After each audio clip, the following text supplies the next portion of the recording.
ब्रह्मा जी का इंद्र से गोलोक, गोदान और स्वर्ण दक्षिणा की महिमा का तथा गो चोरी के पाप का वर्णन। युधिष्ठिर ने पूछा, पितामह, मुझे गोलोक के विषय में कुछ संदेह है। गोदान करने वाले मनुष्य जिस लोक में निवास करते हैं, उसका मैं यथार्थ वर्णन सुनना चाहता हूँ।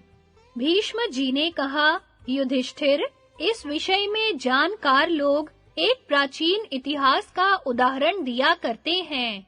एक बार इंद्र ने ब्रह्मा जी से इस प्रकार प्रश्न किया, भगवन, मैं देखता हूँ गोलोक निवासी पुरुष अपने तेज से स्वर्गवासियों की कांति फीकी करते हुए उन्हें लांघकर आगे चले जाते हैं। इसलिए मेरे मन में यह संदेह होता है कि गोलोक कैसा है, वहाँ क्या फल मिलता है, वहाँ का विशेष गुण क्या है। गोदान करने वाले पुरुष सब चिंताओं से मुक्त होकर वहाँ किस प्रकार पहुँचते हैं, गोदान न करने पर भी उसका फल कैसे मिलता है। बहुत दान करने वाला मनुष्य थोड़ा दान करने वाले के समान तथा थोड़ा दान करने वाला पुरुष अधिक दान करने वाले के तुल्य किस प्रकार हो जाता है, ये सब बातें मुझे यथार्थ रूप से बतलाइए। ब्रह्मा जी ने कहा, इंद्र, गौओं के लोक अनेक प्रकार के हैं। मैं उन सबको देखता हूँ और पतिव्रता स्त्रियां भी उन सब लोकों को देख सकती हैं।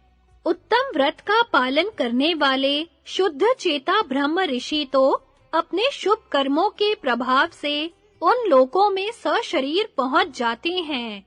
श्रेष्ठ व्रत के आचरण में लगे हुए योगी पुरुष समाधि अवस्था में अथवा मृत्यु के समय जब शरीर से संबंध त्याग देते हैं, तो अपने शुद्ध चित्त के द्वारा स्वप्न की भांति दिखने वाले उन लोकों का यहाँ से भी दर्शन करते हैं।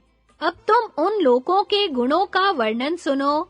वहाँ काल, बुढ़ापा अथवा अग्नि का जोर नहीं चलता, किसी का किंचित भी अमंगल नहीं होता।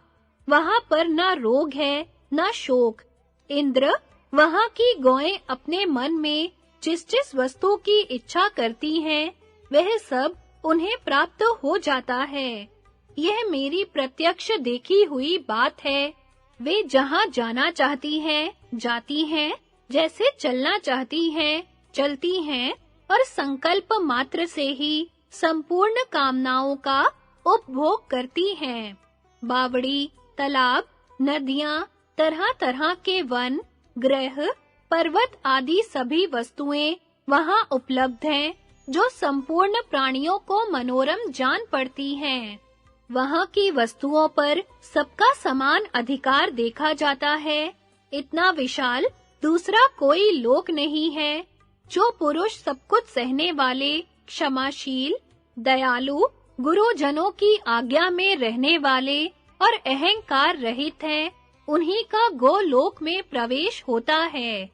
जो किसी का मांस नहीं खाता, जिसका हृदय पवित्र भावों से भरा हुआ है, जो धर्मात्मा, माता-पिता का भक्त, सत्यवादी, ब्राह्मणों की सेवा में संलग्न, निंदा से रहित, गौ और ब्राह्मणों पर क्रोध न करने वाला, धर्मपरायण, गुरु सेवक, जीवन भर सत्य का व्रत लेने वाला, दानी, अपराधी को भी क्षमा देने वाला, मृदुल, जितेंद्रिय, देव पूजक, सबका आतिथ्य सत्कार करने वाला तथा दयावान है।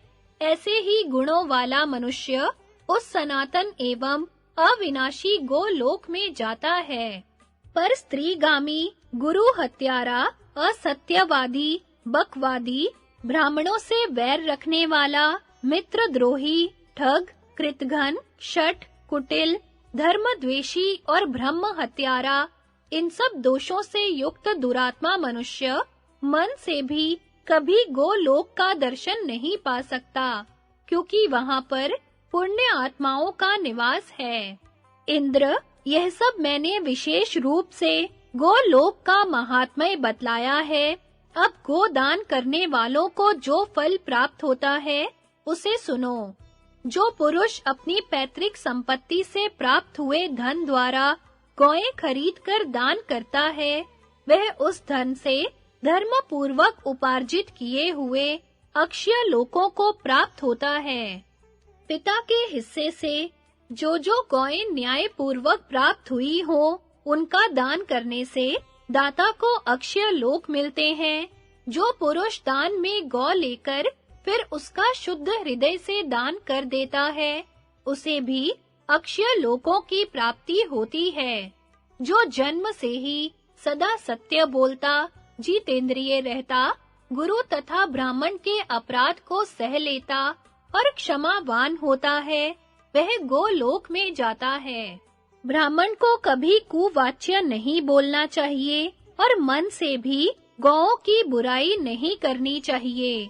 जो ब्राह्मण गौओं के समान वृत्ति से रहता है, गौओं को घास आदि खिलाता है और सत्य एवं धर्म में परायण रहता है, वह यदि एक गौ भी दान करे तो उसे 1000 गो दान के समान फल मिलता है। जो पुरुष सदा उद्यत रहकर उपयुक्त विधि से बर्ताव करता है तथा जो सत्यवादी, गुरु सेवक, दक्ष, क्षमाशील, देवभक्त, शांत चित्त, पवित्र, ज्ञानवान, धर्मात्मा और अहंकार शून्य होता है, वह यदि पूर्वोक्त विधि से ब्राह्मण को दूध देने वाली गायें दान करे तो उसे महान फल की प्राप्ति होती है। जो सदा एक वक्त भोजन करके नित्य गो दान करता है, सत्य में स्थित होता है, गुरु की सेवा और वेदों का स्वाध्याय करता है, जिसके मन में गौओं के प्रति भक्ति है, जो गौओं का दान देकर प्रसन्न होता है तथा जन्म से ही गौओं को प्रणाम करता है, उसको मिलने वाले फल का वर्णन सुनो। राजसूय यज्ञ का अनुष्ठान करने से जिस फल की प्राप्ति होती है तथा बहुत से सुवर्ण की दक्षिणा देकर यज्ञ करने से जो फल मिलता है, उपयुक्त मनुष्य भी उसके समान ही फल का भागी होता है। जो गौ सेवा का व्रत लेकर प्रतिदिन भोजन से पहले गौओं को गोग्रास अर्पण करता है तथा शांत एवं निर्लोभ होकर सदा सत्य का पालन करता रहता है, वह प्रतिवर्ष 1000 गो दान करने के पुण्य का भागी होता है।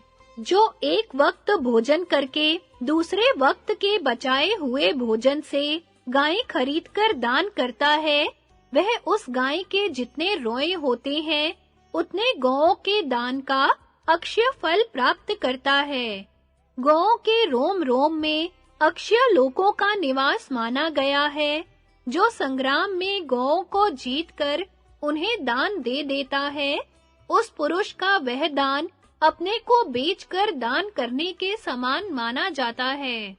जो व्रत परायण पुरुष गौओं के अभाव में तिल की गौ बनाकर दान देता है, उसको वह गौ बड़े भारी संकट से पार कर देती है तथा वह दूध की नदी में नहाकर प्रसन्न होता है।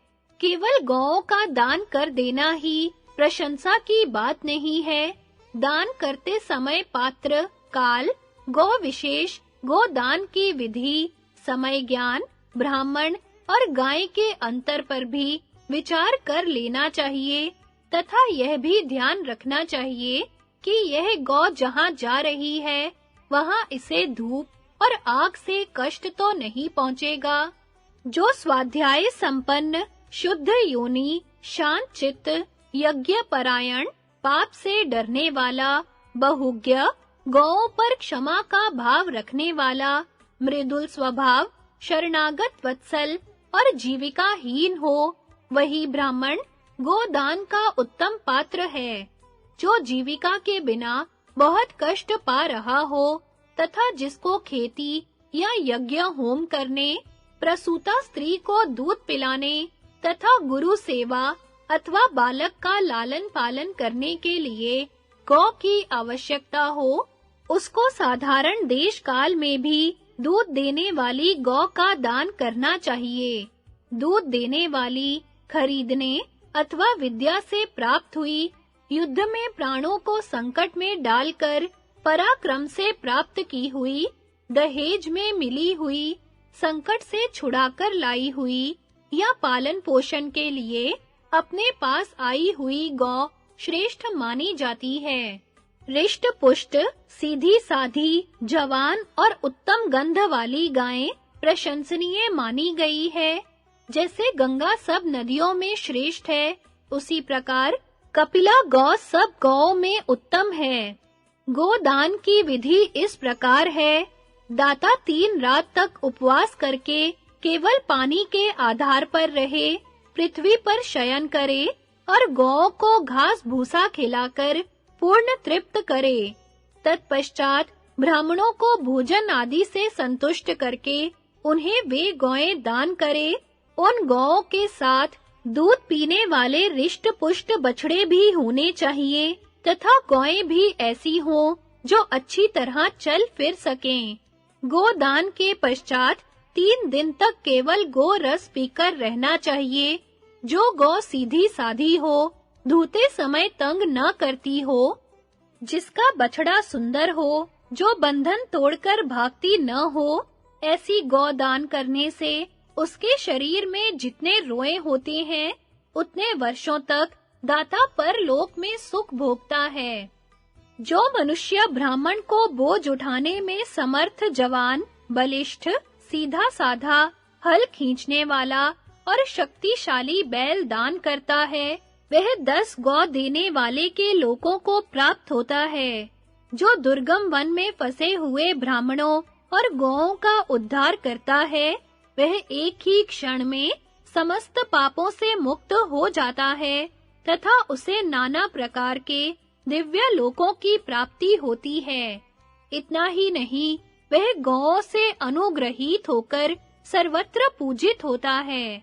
जो मनुष्य उपयुक्त विधि से वन में रहकर गौओं का अनुसरण करता है तथा संयमी और पवित्र होकर घास, पत्ते और गोबर खाता हुआ जीवन व्यतीत करता है, वह मेरे लोक में देवताओं के साथ आनंद पूर्वक निवास करता है अथवा जहाँ रहने की उसकी इच्छा होती है, उन्हीं लोकों में गमन करता है। इंद्र ने पूछा, भगवन, यदि कोई जानबूझकर दूसरे की गौ का अपहरण करे अथवा धन के लोभ से उसे बेच डाले, तो उसकी क्या गति होती है? ब्रह्मा जी ने कहा, जो उच्छृंखलतावश मांस बेचने के लिए गौ की हिंसा करते या गौ मांस खाते हैं तथा जो स्वार्थवश कसाई को गाय मारने की सलाह देते हैं, वे सब महान पाप के भागी होते हैं। गौ को मारने वाले, उसका मांस खाने वाले तथा उसकी हत्या का अनुमोदन करने वाले पुरुष गौ के शरीर में जितने रोए होते हैं, उतने वर्षों तक नरक में पड़े रहते हैं। ब्राह्मण का यज्ञ नष्ट करने वाले पुरुष को जैसे तथा जितने पाप लगते हैं, दूसरों की गौ चुराने और बेचने में भी वे ही दोष बताए गए हैं। जो दूसरों की गाय चुराकर ब्राह्मणों को दान करता है, वह गौ के दान का पुण्य भोगने के लिए जितना समय शास्त्रों में बताया गया है, उतने ही समय तक नरक भोगता है।